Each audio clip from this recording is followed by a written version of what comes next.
চৰকাৰী এছপি নিষিদ্ধ কৰিলে গুৱাহাটী উচ্চ ন্যায়ালয়ে থাকিবগৈনে মধ্য অসমৰ মহৰ যুঁজ থাকিবগৈনে হাজোৰ বুলবুলি চৰাইৰ যুঁজ এনে কিছু প্ৰশ্ন এতিয়া মহৰ যুঁজ অথবা বুলবুলি চৰাইৰ যুঁজৰ সৈতে জড়িত কিছু লোকৰ কিয়নো মহ যুঁজৰ চৰকাৰী এছপি নিষিদ্ধ কৰিলে গুৱাহাটী উচ্চ ন্যায়ালয়ে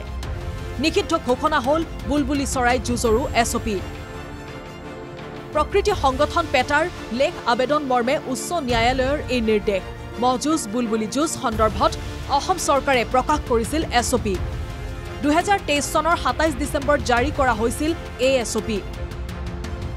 2017ৰ 7 মেত উচ্চতম ন্যায়ালয়ৰ এক ৰায় ভংগ কৰি দিয়া হৈছিল এছপি মহযুঁজ বুলবুলি যুঁজত পশুপক্ষীৰ আঘাতক লৈ পেটাই চলাইছিল তদন্ত পেটাৰ তদন্ত অনুসৰি এনে যুঁজত আঘাতপ্ৰাপ্ত হয় বহু পশুপক্ষী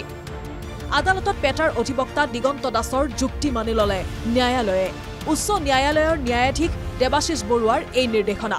মহযুঁজ অথবা বুলবুলি চৰাইৰ যুঁজৰ ক্ষেত্ৰত চৰকাৰী এছপি নিষিদ্ধ So, hey, Wildlife Protection Act আপনার যে স্কেডিউল আছে তাতে বুলবুলি সিরিয়াল নাম্বার 63 আপনার ডাইরেক্টলি কোয়া আছে কি বুলবুল গোটেইকেইটা রেড ভেন্টেড বুলবুল হোক ব্লু ভেন্টেড বুলবুল হোক এইবোৰ সব স্কেডিউলড এনিমেল হয় সো এই স্কেডিউলড এনিমেলক কেতিয়াও ক্যাপচাৰ কৰিব নোৱাৰে হান্ট কৰিব নোৱাৰে সো বেসিক্যালি যেটা বুলবুলি ফাইটটো যেতিয়া পাতা যায় তো বুলবুলি এটা ক্যাপচাৰ কৰিব লাগিলে সো বেসিক্যালি ক্যাপচাৰ কৰিব নোৱাৰে এই আইনখনৰ মতে মহটোতো ইঞ্জুৰি হয় সেইকাৰণে prevention of cruelty to animals এক্টখন আহিছে চ' সেইখনত আপোনাৰ কোৱা আছে কি কোনো এটা ধৰক এটা কিবা এটা ইভেণ্টত ইঞ্জুৰি হ'ব নোৱাৰে ইনষ্টিটিউট কৰা যায় কি ফাইট কৰিবলৈ চ' সেইটো বস্তু কৰিব নোৱাৰে প্ৰিভেনশ্যন টু ক্ৰুৱেল্টি ইয়াৰ পিছতে সৰ্বত্ৰ প্ৰতিক্ৰিয়া 9 বছৰৰ অন্তত বিগত বৰ্ষত হাজোত অনুষ্ঠিত হৈছিল বুলবুলি চৰাইৰ যুঁজ মুখ্যমন্ত্ৰী ডক্টৰ হিমন্ত বিশ্ব শৰ্মাই উদ্বোধন কৰিছিল যুঁজৰ বিগত বৰ্ষৰ প্ৰথম পুৰস্কাৰ বিজেতা বিশ্বজিৎ বিশ্বাসৰ লগতে প্ৰতিক্ৰিয়া প্ৰকাশ কৰিছে আন বহুজনে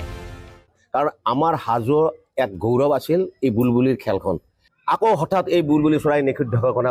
কৰাত আমি মিলমান হৈ পৰিছোঁ আৰু এই খেলখন আমাৰ অকল খেল হিচাপে নহয় ই ধৰ্মৰ লগত অনুভূতি আছে ধৰ্মৰ লগত জড়িত হৈ আছে আৰু এই ধৰ্মৰ আঘাত হানাত আমি যি সকল ব্যক্তিয়ে এই পেটা বুলি কৈছোঁ মই সেইবিলাক মই ধিক্ষাৰ দিব বিচাৰোঁ